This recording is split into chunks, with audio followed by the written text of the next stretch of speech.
Hey, hey. Hello. GMSONIC, everybody. How's everyone doing today? GM. Me and Mew Mew have been in the trenches today. We had a spaces earlier. Now we're on the stream. It's like a 4-hour marathon. That's right. We're not stopping until Sonic hits $1. We're going to stay live till Sonic hits no. The Sonic Stream Crew, dude. Streamathon. Welcome to the Streamathon. The new LA. Welcome to the Streamathon. Welcome to the content marathon. The content marathon. Yeah, what have you guys been talking about all day? Is there anything even left to talk about now? I think we have a bunch because the spaces we touched on ecosystem initiative, touch on Dracula's personal story for sure, touch on like some thoughts. We received feedback from the community, like live by talking with them. And here we're bringing the news and briefing with the community. And also, what else? Help me finish the sentence. Everything else. The fun things we find on CT we enjoy speaking about. Yeah, exactly. We're gonna talk about this monkey a little bit. How do you feel about him? Do you guys think he's a handsome little fella, or he's horrifying? Would you trust him with your car keys? This is an average pump fun user. Perfect. But he does look very. We were talking about it before the show. The word used was soulful. Yeah, he's got a soul, man. We got to onboard this guy. I think he'll do good work out here. But let's talk about. I guess first up, what can we talk about, Trey? We got to talk about the charts, right? We got to talk about where Bitcoin's at. We'll talk about Bitcoin. I mean, I knew it. Somebody says. Stinky says no Drac hat. I do have it right here. I think I'm gonna pop it on here in a minute. I was being too casual before the show. We're gonna get you a new hat. I'm gonna start a new initiative. Sonic department hat. Do you have that? No, but they pay for my North Face hat budget, so I'm supposed to get one of these every week. But I do have like 3 of them. Ethereum. Yeah, we've been watching Bitcoin. Bitcoin's kind of settled down a little bit, but I still like to look at Ethereum right now. We were around here, I think last time I was on the show, we were starting to move back a little bit. I was gone a couple episodes. A pullback was expected because there's no way Ethereum was just going to keep blasting through all-time high. So the whole market's a little bit, I don't want to say stagnant. We got a mix of red and green over here, but it feels like we're kind of like what's next moment, I feel like, overall with the market. Everybody's just kind of holding their breath right now, waiting to see if this rate cut's going to happen. I think it's September 17th? I might have that date wrong. 2 weeks in. Yeah, it's 17th or 18th. I feel like it's like you can like feel the tension. It's like everybody's just kind of waiting. Yeah, Zorg says 17th, rate cut. Bank on it. Go to Polymarket. Say yes.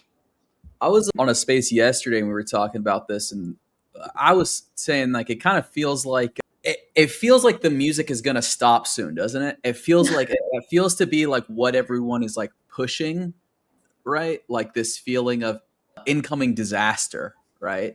Yeah. But I get the feeling on the other hand, right? That's my initial feeling of this market, right? But then when I look at this looks like a very bullish accumulation zone, right? Like you spike up and then you kind of sell off and accumulate, right? It's pretty standard. Yeah, I mean it's like it's what you want to see when you tap like a new high or whatever. I mean, it's like if you watch the pattern here, it's like hit something, retrace, boom, boom, boom. So yeah, we would hope that like from here we're about to blast off way higher. Yeah. I kind of think so. No, it's not financial advice, but my sentiment, this is how I'm feeling this market right now is I feel like everyone is rightfully kind of scared, right? Because it feels like it's been too good for too long. Oh. That's what I think is going to happen, basically. Yeah. We're going to hit the fabled 10K really fast. No, I mean, but honestly, I feel like there's still some gas in the tank here. I don't think we're out. I think this is just a September lull. Yeah, September is kind of notoriously not a great month. I mean, you can't always just look at I don't know. It's like historical data doesn't always necessarily mean everything, but it's like historically, it's always kind of a dead month. I mean, yeah, I think that's the question. Is kind of like what you were saying. Is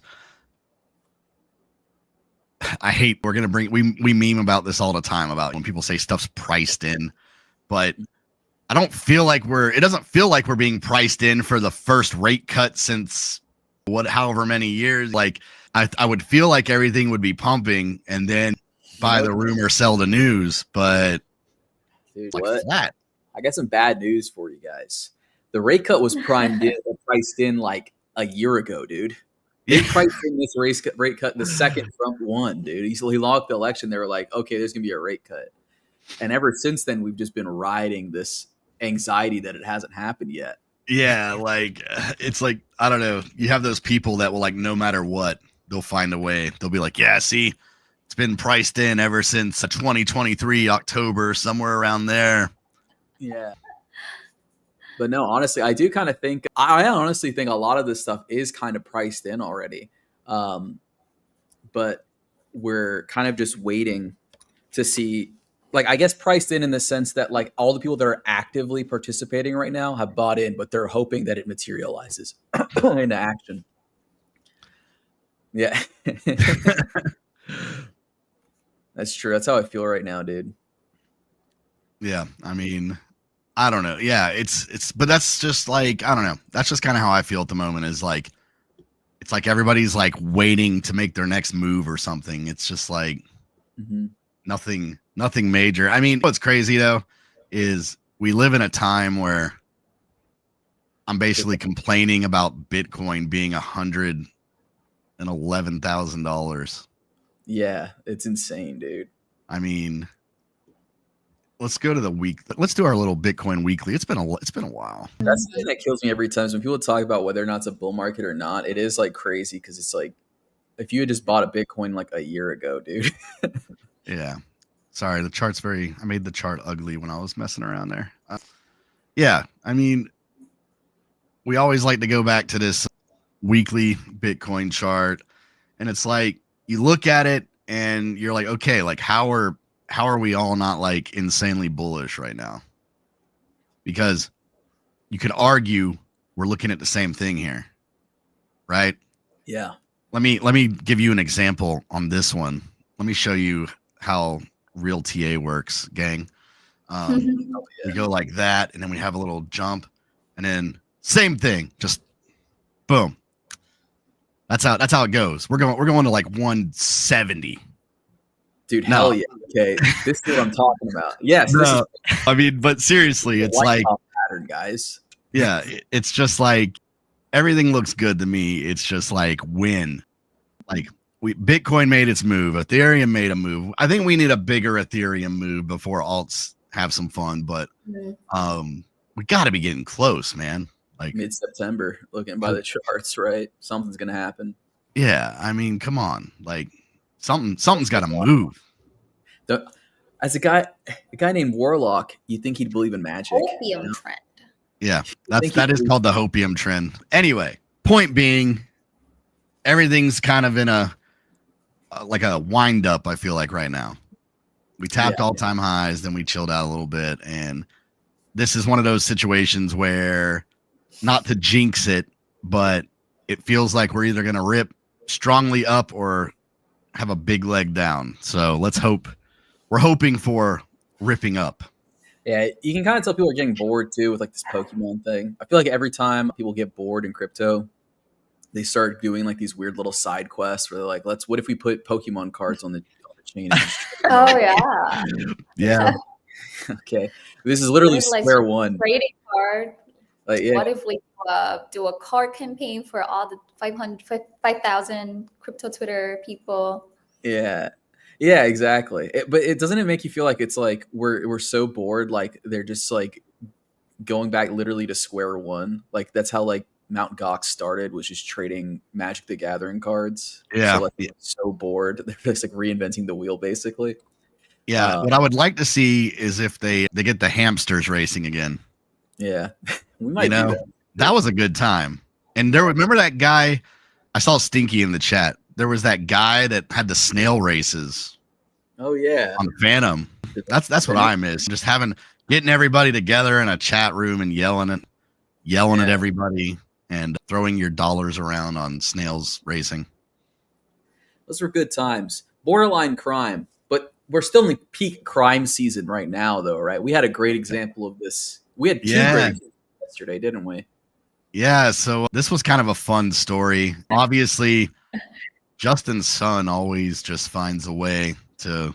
It's like he knows the entire world is watching all of his wallets and everything at all times, and he still just does crazy stuff like this. Well, so does he ever suffer? Is this the first time he's ever actually directly suffered consequences? It's kind of what it feels like, actually, which, yeah, I think that's kind of funny when you mention it like that. So, like, if anyone watching doesn't know Justin's son, can we give a little background on him? Because he's kind of like a McAfee style character, I think, in that he's like one of those one of the few larger than life characters we still have in crypto. Yeah, he's kind of a relic from.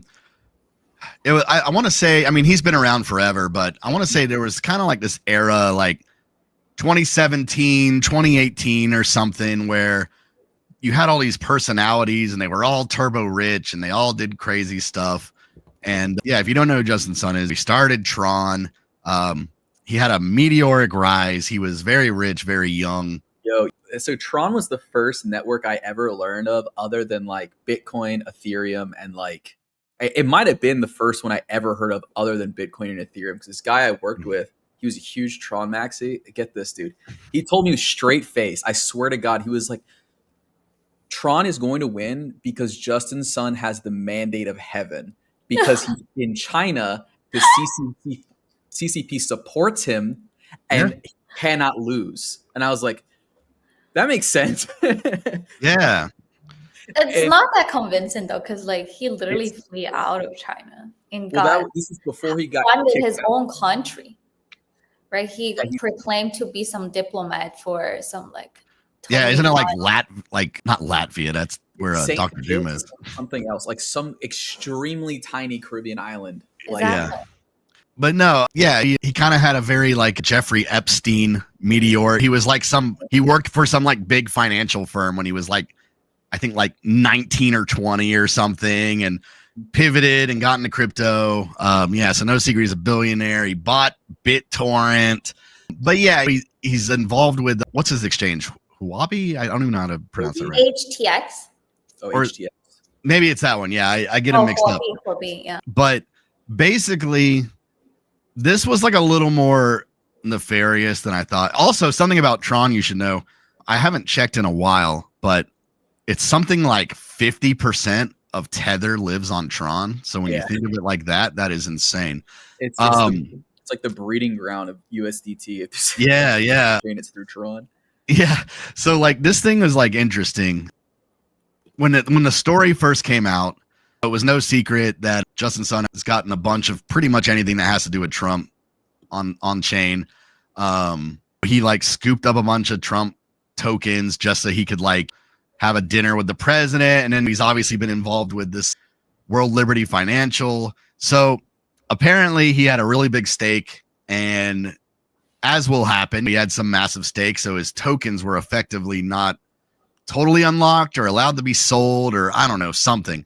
So they had a deal where it was like you could only sell like 20% or 10% or something, and then they do it in increments of that. Yeah. So basically, like on the surface, you're kind of like, oh, hey, like this is just whale selling. Devs aren't happy.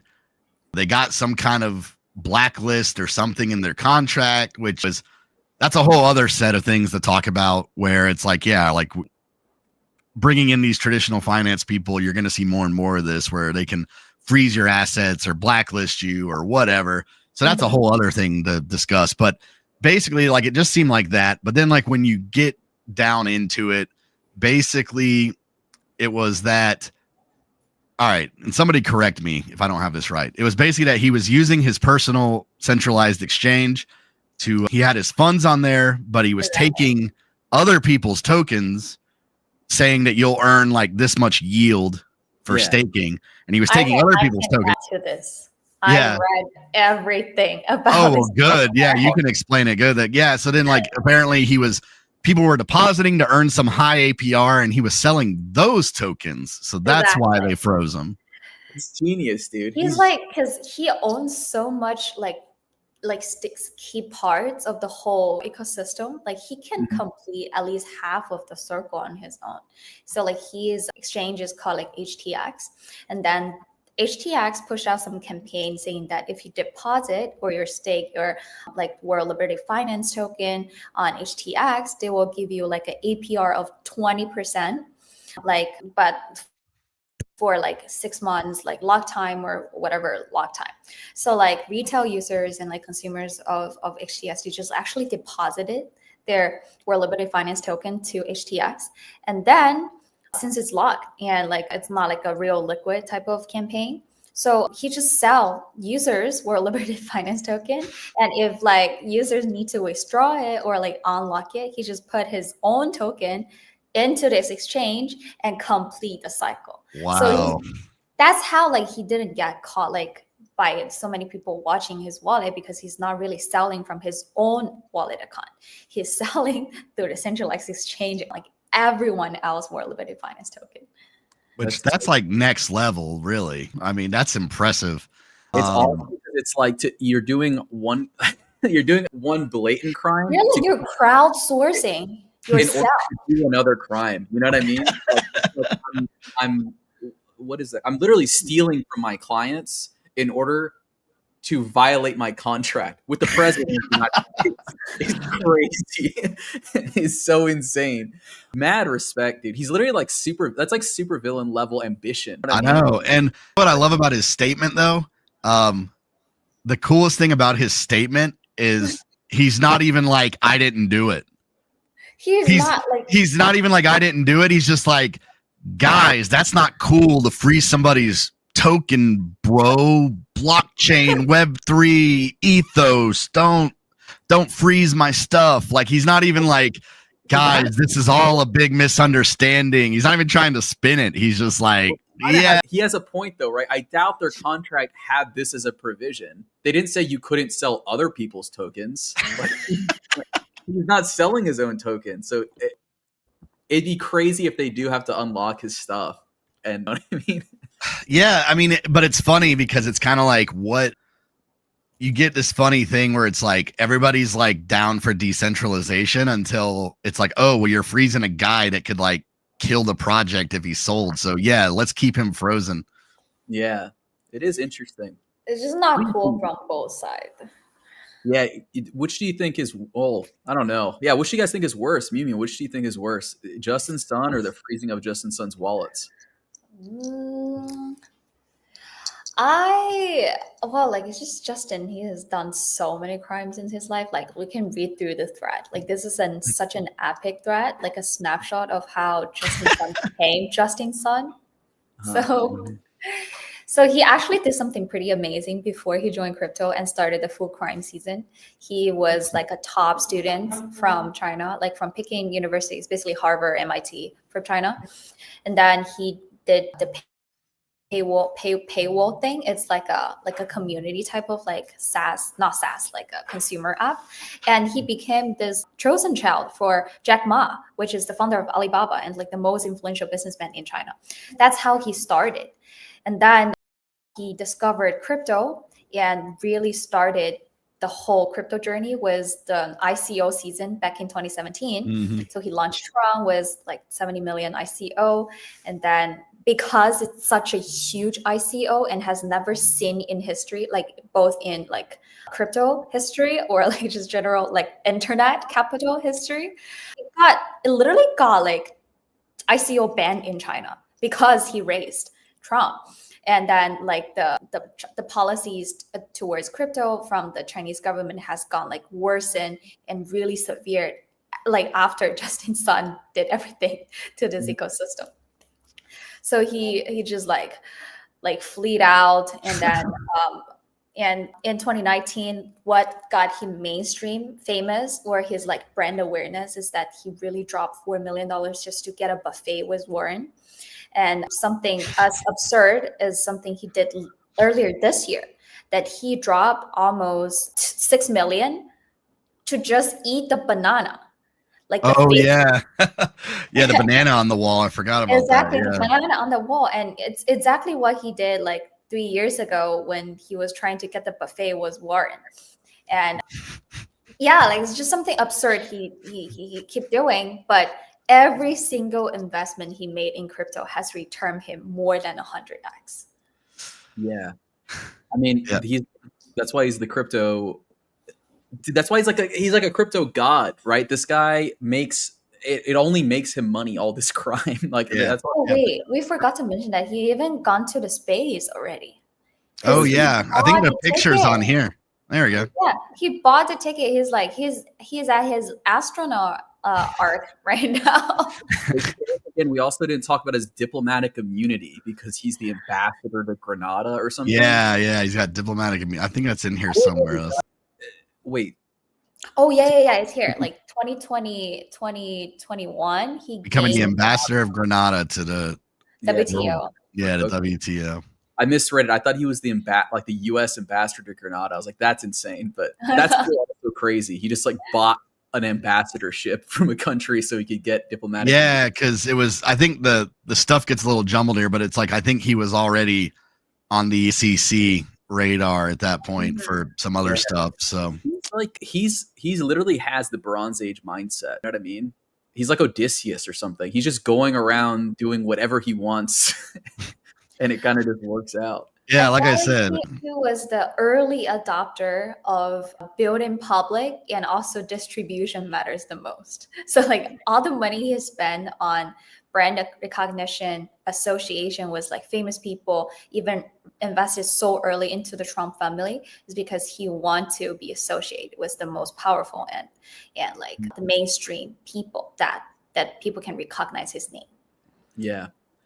Yeah, and I think for a while, I mean, he's always been kind of like a little bit of a goofy character to a lot of people because of that, I think, because people see it as like kind of silly, but it definitely works. Like I said, this was like one of the first guys that I heard from just like a random person telling me about crypto. Like a lot of people use Tron.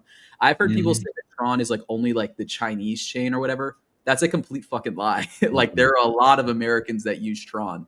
I just talked about this. It's so funny because like I just talked about this story on the Spaces where I said that being a Westerner, being from the US, like I started building in like 2020, started building my own projects, and I was very quickly like introduced to the world of like at the time Tron was the cheapest way to send stable tokens. And I had no clue its effect on like the world, really. It was like, it wasn't just Asia, it's South America, Africa, really places where people like truly were like using this stuff for their banks. You know what I mean?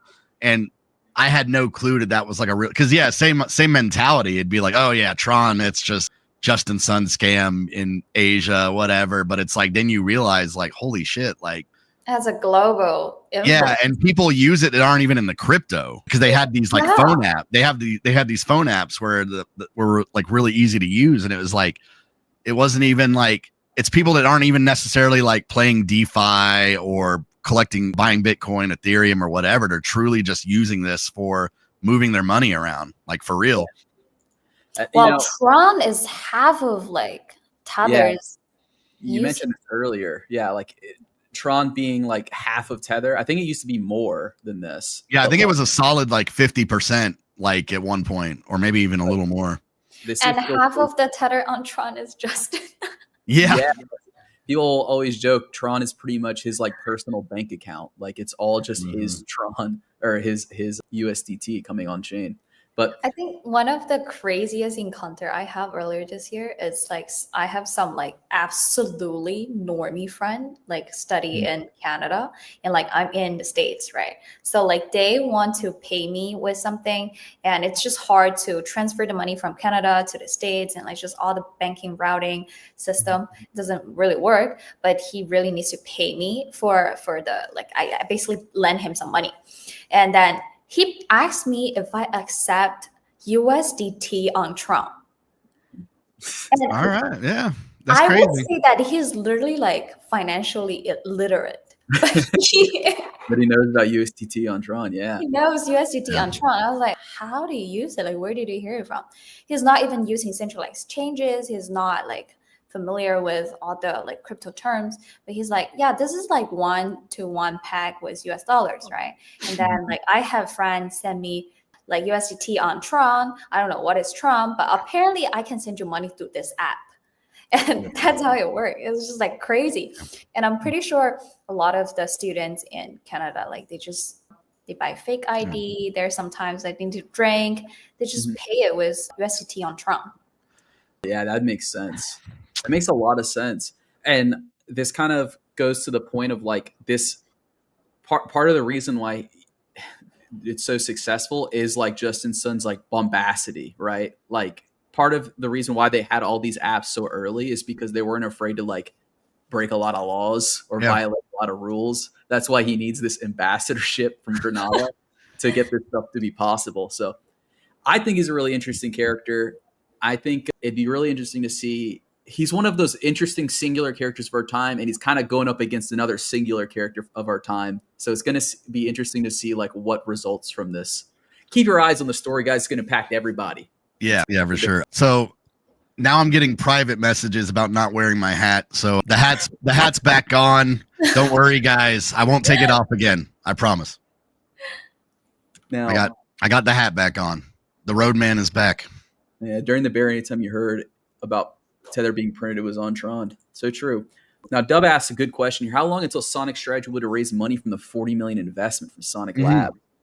Yeah, so we talked about this on the stream that Assistant and Sam were on, because somebody was like, when does this happen? Like 2026, 2027? And it was like, no. This is like the gears are already moving on this stuff. They're looking at 2025.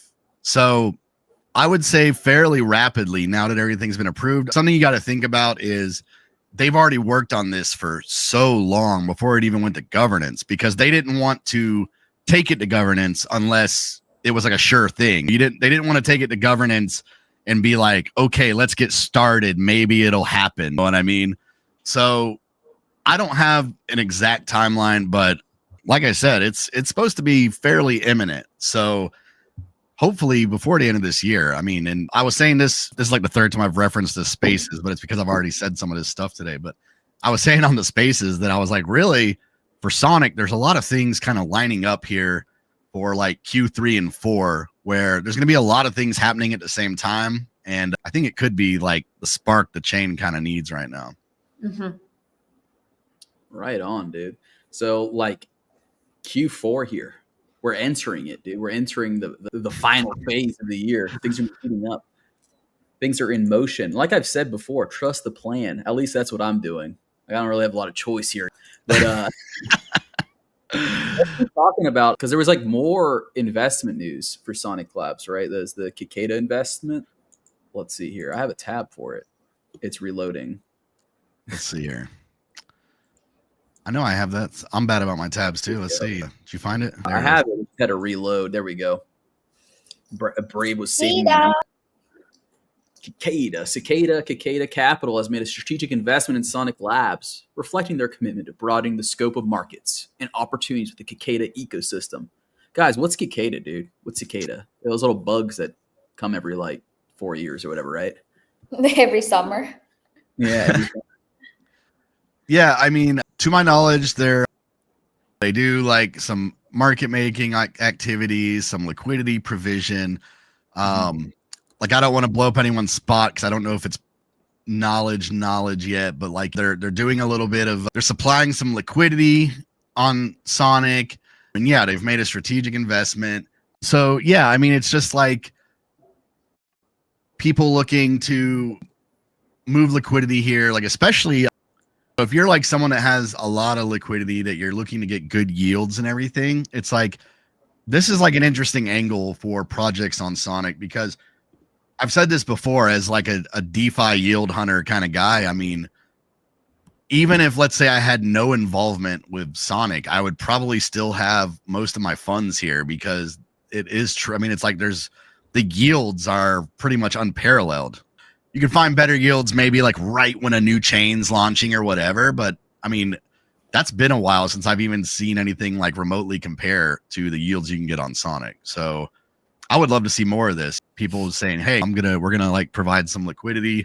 We could use like some more majors liquidity for sure. That would help bring even more big money to the chain. So yeah, no, I'd love to see it.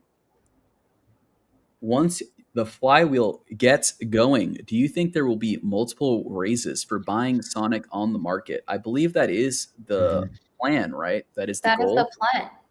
Yeah. So the DAT, it allows them to essentially OTC tokens, which those will be locked and all that kind of stuff, vested and locked. They're able to take that capital and basically buy Sonic on the open market. So yeah, we could see like, and somebody did some math. Yankee? If you're in here, chime up if you did the math. Maybe it was Yankee here, where they were talking about how a lot of these other projects that have DATs and whatever, it's a lot harder for them to move the market, right? Well, Sonic's in a unique situation because we'll have this DAT, but you could move the market significantly easier. Yeah. So like Sam was talking about that on one of the last time we talked about exactly. it. We had a very deep dive into the whole that strategy behind. So guys, we should link that video for you guys after, if you guys want to watch that and see those numbers again. We grab a short or something, because that was good stuff. If I remember, he really went into it. It was like however many billions that Solana's raising for their ETFs. $1 billion Solana raising, but like Solana is like 100 billion market cap at the moment, so it's only 1%. Before like 100 million raised for us, that means quite different. Yeah, that's like significant. So I had pulled up this too for Cicada because I wanted to. I don't know much about them, but this kind of goes to the assistance point. The last time we had him on, he was talking a little bit about the kinds of partners they were looking for, specifically in terms of like market making, these kinds of funds. And he was like, they want these funds to provide additional support. And this is the kind of stuff he's talking about, it seems like, right here, right? The networking, the advisory services, the marketing, and the listing support, I'm sure is kind of what they're really looking for. So I was kind of interested in this. Cool stuff. So they just bought a bunch of S essentially to make a market, I'm assuming. Yeah. So yeah, like I said, they're doing some liquidity provision on some of the dexes. They're similar to Sonic strategy. It feels like they're making like a significant investment into the chain and the eco and everything else. So yeah, so I think things, look, guys, don't be such negative Nancy's, guys. Positive things are happening. I'm saying we're making movement. Yeah, it's like I said, it's been a little quiet everywhere, but there's a lot of stuff cooking. Like I said, we got possible rate cuts. We got a whole new wave of projects coming. The U.S. expansion, Spawn's about to drop. We got all kinds of stuff. I mean, I guess that's how you do it. Yeah. Now, I have a question here. Do you guys want to go to Baku first or Hong Kong next? Those are your two options. Baku or Hong Kong? What's everyone feeling? Oh, they probably partnered with Shadow as well. Let's go to Hong Kong. All right, let's go to Hong Kong first. There's some hot news out of Hong Kong. The first tokenized Hong Kong stock in Asia, Sysram Medical, has been successfully deployed on Sonic. This is not just an ordinary tech experiment, but a landmark breakthrough in TradFi and Web3 integration. Thank you, Lisa Sonic. This is really cool. So Hong Kong-based Fosun Wealth Holdings has tokenized Hong Kong-listed shares of Israeli medical technology company Sysram Medical, valued at $328 million, deployed through Volta, Solana, Ethereum, and Sonic.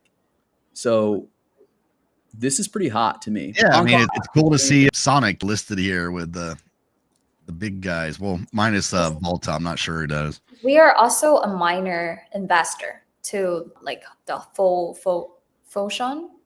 Mm-hmm. Is it? Fosun? Yeah, like the parent company. Fosun Wealth Holdings. Is it pronounced Fosun or is it Fosun? Because I feel like I've heard something else called Fosun that was really important. Fosun, I think. Fosun? Or let me check. Full Sun. Well, What do we think happens first? Flying Tulip launch or the 40 million raise? I think the 40 million raise before Flying Tulip, personally. It seems a lot. Well, I mean, York's got more insight than I do, but whatever. It's good. It's a good question. It's a good question. What if it's both at the same time? Yeah. I feel like both of them are in their full speed right now. That's what I'm talking about, is a lot of things could happen around the same time. Yeah. Really pop off. But this is really huge because, like I said, Hong Kong's got one. I mean, you guys all know this. One of the biggest exchanges in the world. It's what, like New York, Yep. London, Hong Kong. I think Hong Kong might be bigger than London. Real big deal. And I'm pretty sure Fosun Wealth Holdings is one of the larger companies out Exactly. there. And Fosun again, Wealth Holding in Asia, like particularly, is like one of the biggest traditional like founds and family offices. And I don't know if it's appropriate to say, but I feel like they own half of Hong Kong. Let's see what I wonder what the ticker is on this. So this is what I was thinking, because I like watching my little YouTube videos and stuff, and this is one of the ones that name sounds so familiar. It's one of the bigger ones in Hong Kong, like massive, like huge.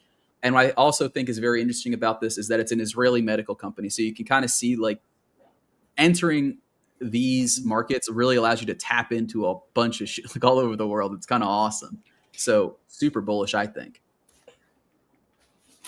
Let's see here. I'm wondering if it's like deployed yet, but I don't think it is quite yet. I'm looking for the ticker, but still exciting stuff. You want to see more of this. It's like, I don't know, like I think this has been like the last 2 or 3 weeks where you keep seeing these kind of announcements. And this is the kind of TradFi being involved that I think would be good for the space, right? Not the guys releasing stable tokens that can freeze your tokens or blacklist you, but putting like real world stuff on chain, just adding like a whole new, truly putting stocks and these kind of things on chain. It's like a whole new like asset class that we haven't had yet. I mean, just like how we've talked about crypto being relevant to the US markets because it's like a whole new asset class for people to play with and utilize. Same thing with this. It's like, I think another year or two, it'll be like this stuff will be floating around on all the chains on top of everything else. So I would love to, it'd be interesting to see this stuff getting integrated into like DeFi, and I don't know. It's going to be a game changer for sure. Yeah. And personally for me, like we've had solutions for stuff like land or like more alternative assets like cars and wine and these sorts of things coming on the blockchain, right? But I don't think we're going to get like actual like popular useful versions of those until we do this kind of stuff, until we bring like the stocks on, which are like the easy version. So I'm super stoked, and I'm also stoked about this. Okay, you guys ready? Meet Peter Gasly, dude. Whoa. In Baku, Azerbaijan, dude. Which is like one of the craziest. Do you guys know where Baku is out there? Does anyone out there know where Baku, Azerbaijan is? No. It's very Who must have heard about Azerbaijan. I don't know, actually. It's in between Iran and Russia and Georgia, and it's on the Caspian Sea. It's a beautiful place. I'm stoked. I'd love to go to this, dude. Yeah, I'd like for them to send you there. Dude, I might end up there, dude. Okay? If the Trump situation doesn't improve. Yeah. Improve, I might need to go someplace with a better exchange rate. But no, I think it's a pretty cool opportunity. All right, September 19th to the 21st. This is right near the summit, right? It's September 21st. So yeah, it's like a week or so before 10 the days. summit. 10 days before. Yeah. Okay. Wow. So you could pop in over to Baku and then get a transport to take you to Singapore. Just float around all the Sonic events. But I'm a PJ, dude. yeah. So yeah, that's cool stuff. I was gonna pull it up on PaintSwap. Let's see here. I got this. I think it like just went up, but anyway, you can find. Oh, you found it way faster than I could.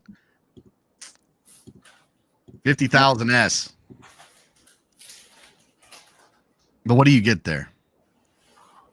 Well, what you get is you get a 1 ticket to a 3-day VIP experience with Pierre Gasly and Baku Azerbaijan from September 19th to the 21st, 2025. Food and drinks are included. Travel accommodation not included. And then there's like terms and conditions, which I'm assuming are things like you can't touch them, you can't ask to drive the car. Yeah, I mean you can't touch them, you can't drive the car. I don't know what we're doing here, but you can stay with Corval out there if you get a ticket. Yeah, in the wilderness, dude. I got something here going back to the US. This is kind of a big one, actually.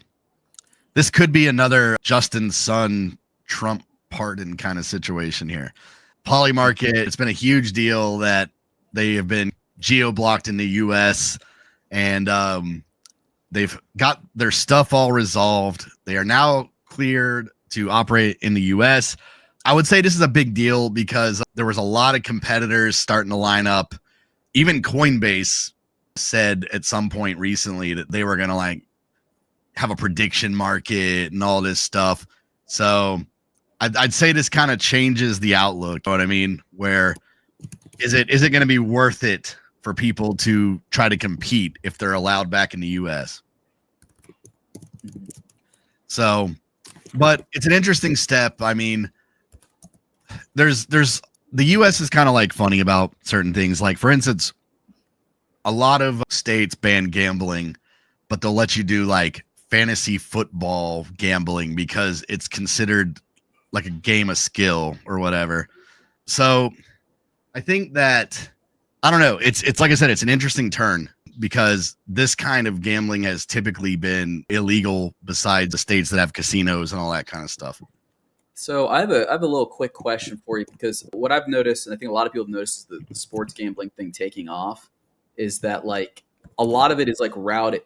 The States does have like an insane like legal system around gambling where it's like certain states it's just legal or whatever. I think like New Jersey, like in Vegas or Nevada or whatever. But then a lot of them, it's like it has to be routed through the native casino. Like the natives have casino rights.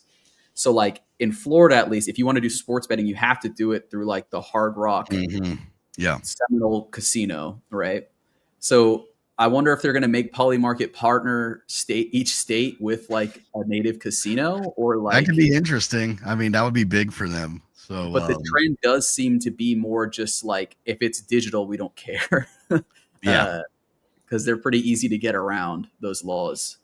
Yeah, for sure. So yeah, I thought that was that's a pretty big deal. I think like I said, that was the first thing that crossed my mind, was just like, oh yeah, like Coinbase was trying to scoop in on that. So it'll be interesting to see how people react to that. Yeah, I mean, it's like, I don't know. It could still spur like even more competitors. I don't know. It's hard because you go to Polymarket and it's really like the site's not like even that impressive or anything, but something about that first mover, it just always ends up working out better. I think it has something to do with, like you said, first mover. They just have, I mean, it's the first thing that comes to mind. It's almost like the Q-tips ear swap thing, right? Like, yeah. Like when I think of a prediction market, I just think of Polymarket. It's really hard to even think of a competitor. But I think there's definitely room. Competitors just going to need to capture some mind share. Absolutely. I think going through everything here, it looks like we got a few things to touch on the eco.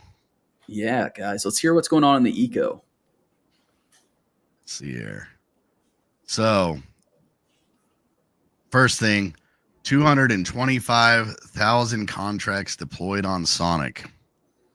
That is a lot of contracts. Let's see a lot of here. building going on the network. Yes. I'm looking into like, okay.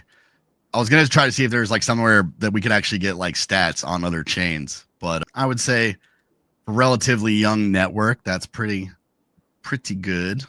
Something else I wanted to look at. Fly, they've been like slowly rolling stuff out with their token, and basically they're rolling out this extra program called Boost. The idea being that people get rewarded for volume, they get rewarded for staking. They can also like help boost any like of the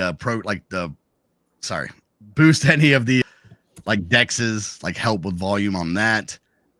So kind of like a whole thing here where you can benefit from being a project, you can benefit from being a user. So for trading, the idea is, hey, like you're already trading, why don't you get paid for it? Every week they'll have like pairs that are boosted. And while you're trading on those pairs, you will actually get like a portion of the fees and you will get fly emissions too. So not a bad deal just to like run swaps, right? I think this could be interesting because a lot of, I mean, to my knowledge, pretty much all the dexes are linked in with fly. So, I mean, that could really be, you might be like earning and not even realizing it. So you should definitely check their site, fly.trade.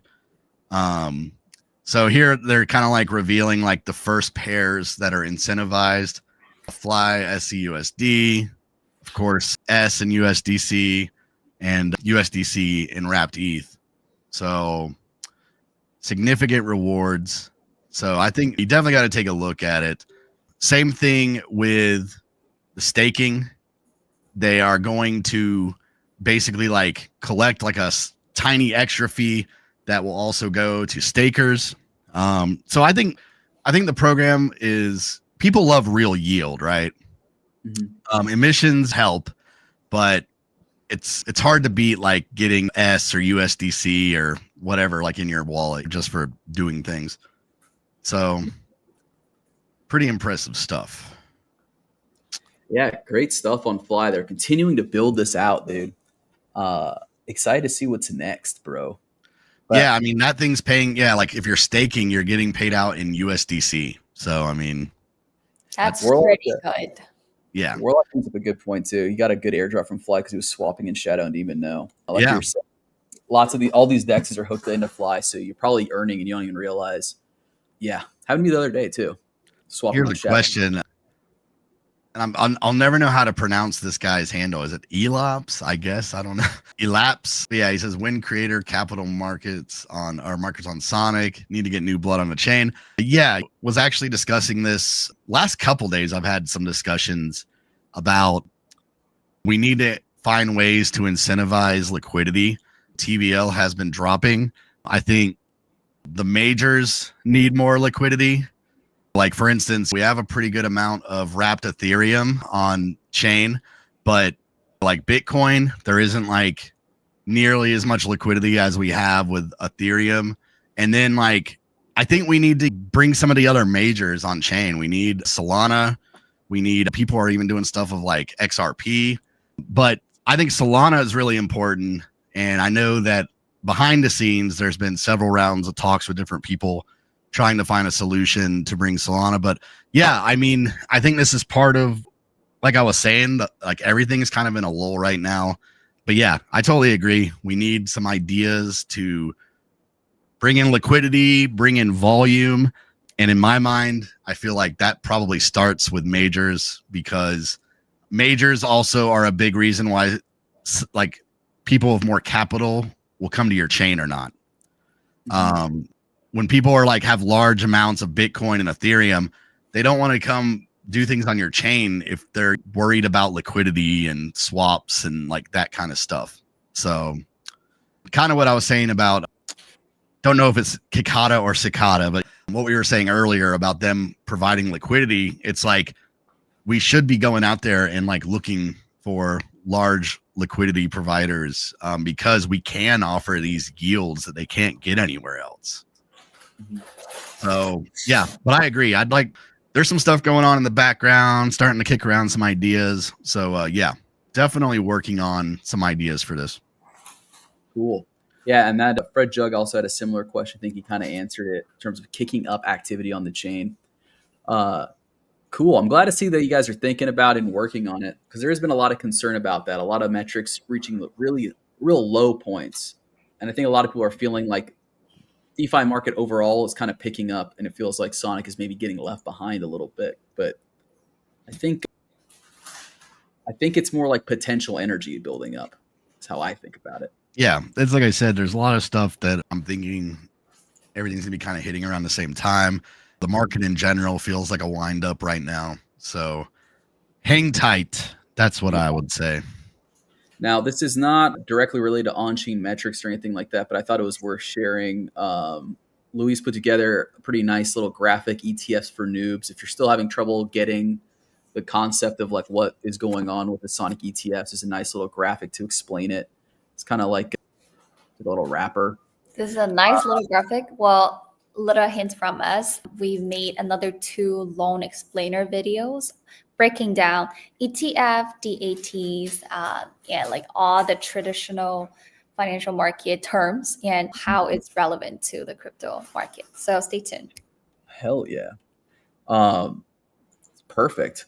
Now, finally, before we wrap up, I want to mention, talked about last week or last episode, I think too, Metropolis.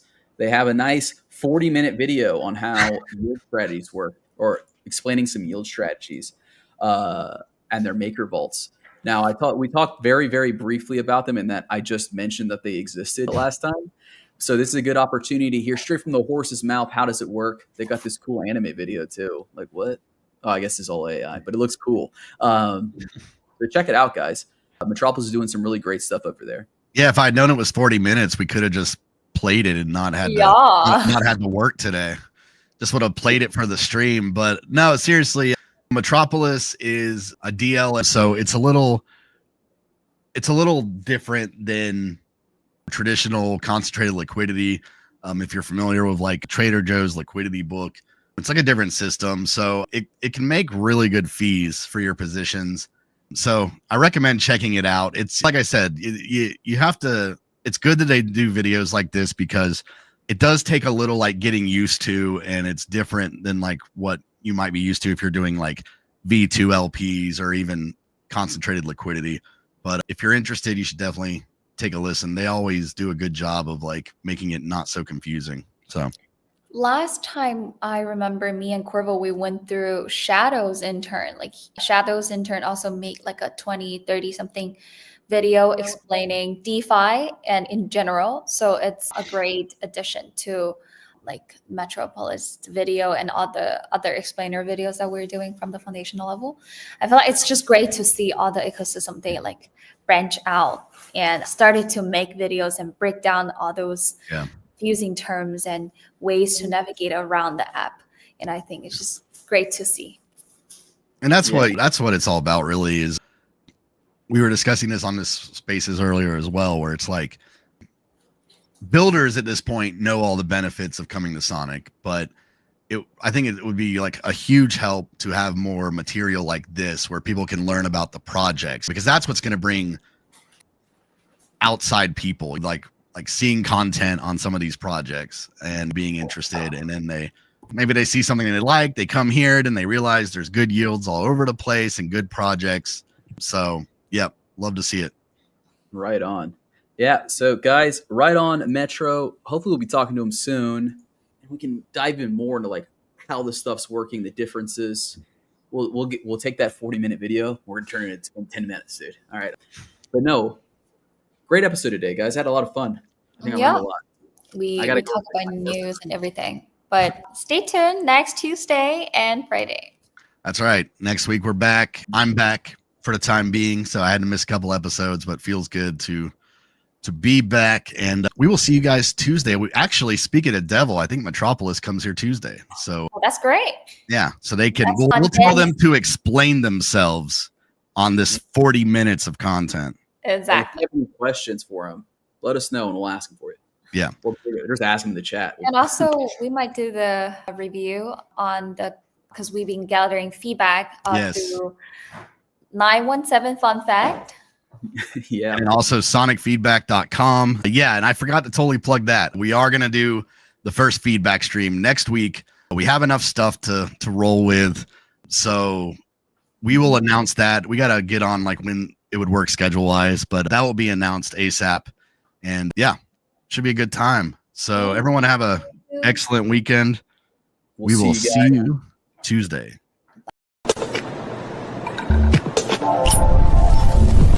GMSONIC is Corval and Dracula Presley. GM.